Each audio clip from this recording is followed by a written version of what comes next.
peur, agacement, incertitude. Nous avons bien souvent du mal à garder une certaine sérénité. Nous nous sentons agités en permanence, car nous ne savons plus comment être calme face à certaines situations.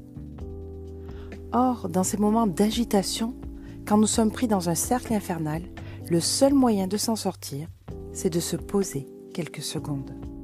Mais se poser, s'arrêter, ça veut dire stopper tout ce que nous sommes en train de faire pour prendre conscience de ce qui nous fait nous agiter dans tous les sens. Du coup, être calme, ça s'apprend.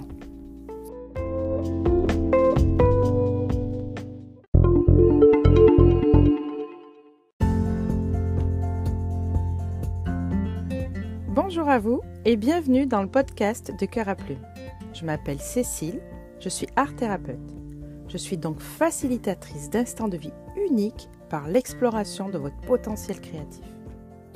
Ma mission est donc de vous guider dans votre monde intérieur, grâce à l'art plastique, la musique, l'écriture, le théâtre, la danse, sans qu'aucun talent ne soit nécessaire, sans jugement et en toute bienveillance, afin de vider ce qui vous encombre, de reprendre contact avec l'instant présent et votre créativité, de favoriser de nouvelles perceptions et de développer une réflexion plus large pour vivre plus en conscience, avec plus d'amour et d'harmonie. Et si cet épisode vous plaît et qu'il vous semble pouvoir être utile à d'autres personnes, n'hésitez pas à le partager. Je vous invite aussi à le commenter et à vous abonner.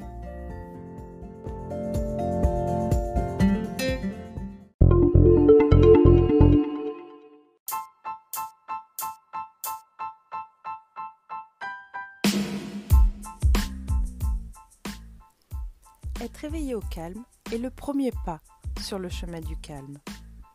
Saisir un moment de calme, c'est ressentir à un moment bien précis l'état de grâce dans lequel on se trouve. Ce n'est ni un souvenir, ni une intention pour plus tard. Ces moments peuvent venir à nous. Il n'est parfois pas nécessaire d'y travailler pour les provoquer. Ils peuvent s'imposer lors d'une promenade en forêt, d'un moment de flânerie impromptu, ou d'un simple instant de calme dans une maison qui s'endort. Mais il faut alors savoir les repérer et pour cela être en permanence disponible, à leur écoute. Même si le calme intérieur n'est pas un état qu'il est possible d'adopter de manière permanente pour le commun des mortels, nous pouvons tous nous efforcer d'être éveillés, à identifier les moments de calme, et c'est déjà beaucoup sur le chemin du calme intérieur. Être éveillé, cela signifie de se rendre toujours disponible. C'est être capable de s'émerveiller devant ce qui nous entoure. Savoir écouter l'autre avec toute l'empathie nécessaire. Repousser tout jugement de valeur ou voix parasite. C'est cultiver le calme comme un état d'esprit général, une manière de vivre et non un simple exercice que l'on pratiquerait comme un sport ou un hobby. Ainsi, même si les moments d'intense calme intérieur qu'est la méditation sont ponctuels, un comportement de calme dégradé, non pas au sens d'une qualité moins bonne de calme, mais simplement d'une présence en arrière-plan plutôt qu'en objet de préoccupation principale, est nécessaire et surtout praticable au quotidien. À chaque personnalité son calme, mais des constantes existent. Quelle est la définition des moments de calme intérieur ? Comment peut-on les repérer une fois qu'on est disponible pour cela ? Difficile à dire, dans la mesure où le calme n'existe que parce qu'il est ressenti. Il ne comporte aucune règle, aucun impératif, aucune méthode universelle, mais seulement des voies ouvertes que chacun d'entre nous peut emprunter pour aller voir s'il y trouve son propre calme intérieur. Le calme est absolument subjectif et diffère pour chacun selon son caractère, ses désirs et ses peurs. Ce qui est identifiable, en revanche, ce sont les voies empruntées. À quel moment nos voies parasites se taisent-elles ? Y a-t-il des constantes ? Et ainsi, pouvons-nous repérer ce qui est bon pour nous ? Prenons un exemple. Quelqu'un de très angoissé par son travail, qui n'en dort plus, y pense en permanence, tente d'anticiper et de résoudre mentalement tous les problèmes potentiels. S'il se met en état d'éveil, s'il ouvre son esprit à autre chose que sa vie professionnelle, il pourra constater en empruntant la voie des loisirs que ceux-ci peuvent lui procurer une sensation de calme intérieur. La pratique d'un sport sera alors une solution à laquelle il saura qu'il peut revenir quand la pression et le besoin de calme sont plus forts que tout. L'essentiel, que l'on peut nommer les constantes, c'est l'effort initial d'ouverture de son esprit que chacun doit avoir. Dans mon exemple, c'est juste le fait d'envisager de pratiquer un sport, de s'en donner les moyens. Et n'oublions pas que l'imitation est plus facile que l'imagination. La pratique de la méditation est une activité dans laquelle on se donne rendez-vous avec soi-même.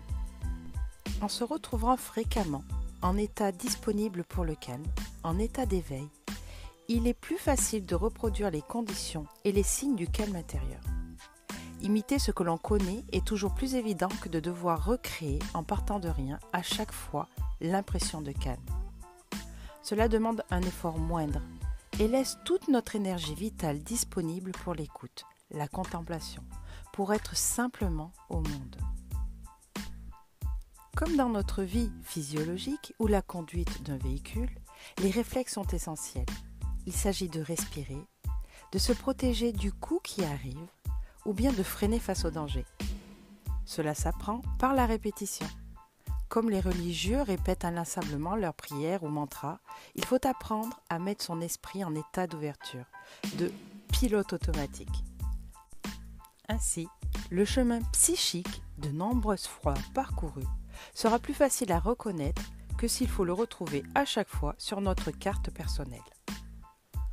Enfin, parvenir à l'imitation des circonstances du calme par réflexe aide à trouver l'authentique calme intérieur.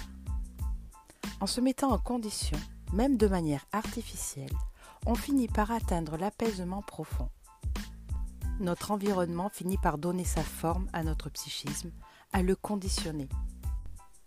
La forme agit sur le fond, aide notre esprit à trouver ou retrouver le calme en le nourrissant de signes, signifiant le calme.